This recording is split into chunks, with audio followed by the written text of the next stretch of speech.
अपने पति से दूर रहने वाली स्त्री कब पराये मर्दों से संबंध बनाती है। नमस्कार मित्रों, क्या आप जानते एक समय की बात है, देवर्षि नारद जी पृथ्वी लोक पर भ्रमण कर रहे थे। चलते चलते उन्होंने एक जंगल में एक महिला को देखा। वह महिला विवाहित थी, फिर भी अपने पति से दूर रहकर पराये पुरुषों से संबंध बनाती थी। यह देखकर नारद जी को बहुत आश्चर्य हुआ। उन्होंने सोचा, कैसे एक स्त्री जो अपने पति की लंबी आयु के लिए करवा चौथ का व्रत करती है, इस प्रकार का व्यवहार कर सकती है। क्या यह पाप नहीं है? इस शंका का समाधान जानने के लिए नारद जी भगवान विष्णु के पास गए। भगवान विष्णु ने नारद जी का स्वागत किया और उनकी शंका का समाधान करने के लिए कहा, हे नारद, मनुष्य का मन एक चंचल घोड़े के समान है। यदि इसे सही दिशा में न लगाया जाए तो यह भटक सकता है। विवाहित पुरुष और स्त्रियां चाहे किसी भी परिस्थिति में हों, उन्हें अपनी नैतिकता और व्रत नियमों का पालन करना चाहिए। नारद जी ने दूसरा प्रश्न पूछा,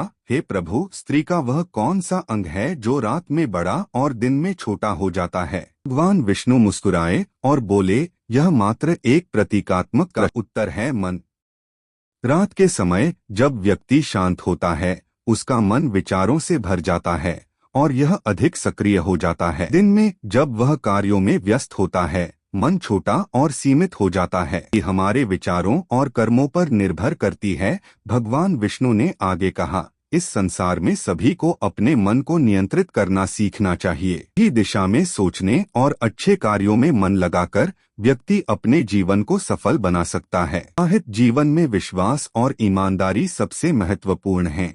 यदि स्त्री या पुरुष अपने कर्तव्यों का पालन न करें तो उनका जीवन अस्थिर हो जाएगा। भगवान विष्णु ने नारद मुनि जी से कहते हैं, मैं तुम्हें एक जा रहा हूँ और उसे ध्यान। एक कालीचरण नाम का पंडित अपनी पत्नी कंचन के साथ रहता था। वह बहुत ही बुद्धिमान था। वह पंडित नक्षत्र का भी बहुत बड़ा बुद्धिमान था, यानी लड़का हो या लड़की, उसके नक्षत्रों को अच्छी तरीका से देख लेता था, उनकी जन्म कुंडली भी बना देता था। उसे शास्त्रों का भी बहुत अच्छा ज्ञान था। एक दिन की बात है, पंडित जी की पत्नी से एक पुत्री का जन्म होता है। अब जो पंडिता इन थी वह पुत्री को पाकर बहुत ही खुश थी, परंतु इधर जब पंडित ने जब अपनी बेटी की जन्म कुंडली को देखा तो बहुत ही घबरा गया। लेकिन जो बात थी उसने अपनी पत्नी को नहीं बताई, क्योंकि हाल में ही उसकी पत्नी ने प्रसव किया था। इसलिए उस पंडित ने वह बात अपनी पत्नी को नहीं बताई। अपनी पुत्री को पाकर वह पंडिताइन बहुत ही प्रसन्न थी। कुछ दिनों के बाद जब उस बेटी का नामकरण किया गया तो पंडित जी ने अपनी पुत्री का नाम किरण रख दिया। किरण जो थी वह दिखने में बहुत ही सुंदर थी। धीरे समय गुजरता गया और बेटी बढ़ती गई। जब किरण जवान हो गई और विवाह के लायक हो गई तो किरण की मां ने अपने पति यानी कि पंडित जी से कहा कि हे पिया जी, अपनी बेटी जो है वह अब विवाह के योग्य हो गई है। अब आप कोई अच्छा सा वर ढूंढकर इसकी शादी कर दो। पंडित जब भी अपनी पत्नी की यह बात सुनता तो उस समय वह बात टाल देता है। कहने का मतलब है, जब भी पंडिताइन अपनी पुत्री किरण के विवाह के बारे में पंडित जी से बात करती थी तो वह किसी न किसी तरह से उस बात को टाल देता था। इसी तरह बात टालते टालते बहुत दिन हो गए, लेकिन पंडित ने अपनी बेटी किरण का विवाह नहीं किया। वह करे भी कैसे? उसे तो किरण की जन्म कुंडली के बारे में मालूम ही था। मित्रों, वह पंडित अपनी पुत्री का विवाह इसलिए नहीं करना चाहता था क्योंकि उसकी बेटी की जन्म कुंडली में यह लिखा था कि किरण का विवाह जिसके साथ में होगा 2-3 साल के बाद में वह मर जाएगा और किरण विधवा हो जाएगी। मित्रों, इस दुनिया में ऐसा कोई बाप नहीं है जो अपनी बेटी को विधवा के रूप में देखना पसंद करेगा। इसलिए वह पंडित जो था वह सोच रहा था कि हम अपनी पुत्री विवाह ही नहीं करूंगा ताकि आगे चल कर के हमें अपनी पुत्री को विधवा के रूप में देखना ही ना पड़े। धीरे धीरे समय बीतता जा रहा था। अब जो गांव के लोग थे वह पंडित को कोसने लगे और आपस में बातें करने लगे थे कि यह कैसा बाप है, इसकी बेटी किरण बहुत दिनों से विवाह के योग्य हो गई है, लेकिन यह पंडित अपनी बेटी का विवाह ही नहीं करता। एक दिन गांव की कुछ औरतों ने पंडिताइन के पास जाकर उनसे कहा कि हे पंडिताइन दीदी, तुम्हारी बेटी बहुत दिनों से विवाह के योग्य हो गई है, लेकिन आप इसका विवाह नहीं करती हो। तब पंडिताइन उन महिलाओं से कहती हैं, हे बहन, मैं क्या करूं? मैंने अपने पति से कई बार कहा, लेकिन हमारे पति जो हैं वह मेरी बात सुनते ही नहीं है।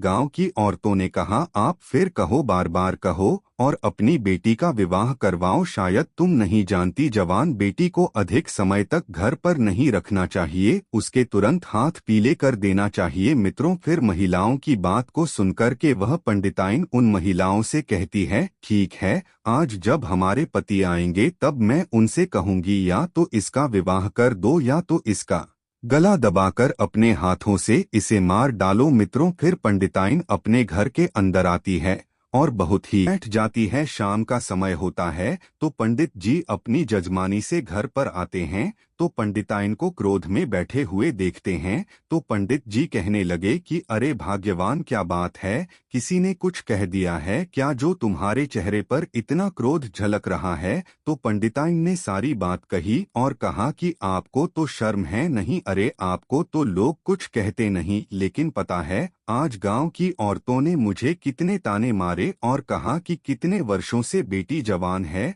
और आप विवाह की नहीं करती। शायद आप यह नहीं जानती कि जवान बेटी को अधिक समय तक घर पर नहीं रखना चाहिए। ऐसा करने से माँ बाप को पाप लगता है। जितनी जल्दी हो सके जवान बेटी का विवाह कर देना चाहिए। लेकिन आपको तो शर्म है ही नहीं, आप दूसरों को उपदेश देते हो और खुद अपनी बेटी पर ध्यान नहीं देते हो। मित्रों, पंडित जी ने बात को टालने की बहुत कोशिश की, लेकिन पंडिता ने कहा कि आज मैं तुम्हारी कोई बात या तो बेटी का विवाह कर दो या इसे अपने हाथों से मार डालो। आज मैं तुम्हारी कोई बात सुनने वाली नहीं हूँ। लेकिन मित्रों, जो बात थी पंडित जी अपनी पत्नी को बताता है और कहता है, ठीक है, अब तुम ज्यादा ही जिद कर रही हो तो चलिए मैं कोई अच्छा सा वर ढूंढ करके इसका विवाह कर दूंगा। फिर वह पंडित अपनी पुत्री किरण के लिए वर ढूंढने लगता है। एक दूसरे गांव में किरण के योग्य लड़का मिल जाता है और उसके साथ में अपनी बेटी का विवाह कर देता है और अपनी बेटी की विदाई कर देता है। उसकी बेटी जो है वह 2-3 साल तक खुश रहती है और तीसरा साल व्यतीत होने के बाद में उसका जो पति था उसकी अब मृत्यु हो गई। तब पंडित अपनी बेटी किरण को घर पर बुला लाता है, क्योंकि उसके ससुराल में और तो कोई था नहीं। कुछ समय के बाद में पंडित जी ने दूसरा वर ढूंढा और दूसरा विवाह कर दिया। जब किरण अपने ससुराल में गई उसके कुछ ही सालों के बाद जो दूसरा पति था वह भी गुजर गया। अब तो पंडित जी को बहुत दुख हुआ। पंडित जी फिर अपनी बेटी को घर पर बुला ला है। उधर पंडिताइन ने विचार किया, ऐसी क्या बात है कि मेरी बेटी की शादी 2 जगह हुई लेकिन दोनों जगह से विधवा हो गई। अब इधर पंडिताइन भी बहुत दुखी हुई। उसके बाद में पंडित जी ने तीसरे वर की खोज की। तीसरा लड़का मिल जाता है और जब तीसरे लड़के के साथ में अपनी बेटी किरण का विवाह किया तब विदाई के समय पंडित जी ने अपनी पुत्री किरण से कहा कि बेटी, तुम अपने ससुराल जा रही हो, चाहे दुखी रहो या सुखी रहो, चाहे आपके जीवन में कुछ भी हो, लेकिन स्वयं ही उस दुख सुख को देखना। मेरे घर पर आज के बाद मत आना। आप यह समझ लेना कि तुम्हारे माता पिता इस दुनिया में ही नहीं है। इतना कहने के बाद में अपनी बेटी को विदा कर दिया। अब बेटी तो अपनी ससुराल चली जाती है और इधर पंडिताइन जब अपने पति से बेटी के प्रति ऐसा कहते हुए सुना था तो पंडिताइन ने अपने पति पंडित जी से कहा कि स्वामी, एक बात बताओ, आपने अपनी बेटी से ऐसा क्यों कहा कि आप समझ लेना कि आपके माता पिता इस दुनिया में नहीं है, हमारे घर पर कभी मत आना। अरे वह आपकी बेटी है, आपने उसे यह क्यों कहा कि स्वयं अपना ध्यान रखना, पति का ध्यान रखना? आप उसे ऐसा कैसे कह सकते हैं? तो मित्रों, पंडित जी अपनी स्त्री को अपनी पुत्री की कुंडली के बारे में बताना तो नहीं चाहते थे, परंतु पत्नी के बार बार पूछे जाने पर उसने अपनी स्त्री से कहा कि हे प्रिय, जब हमारी पुत्री का जन्म हुआ था तब मैंने अपनी पुत्री की जन्म कुंडली देखी थी। उसके नक्षत्र विवाह के प्रतिकूल थे। उसकी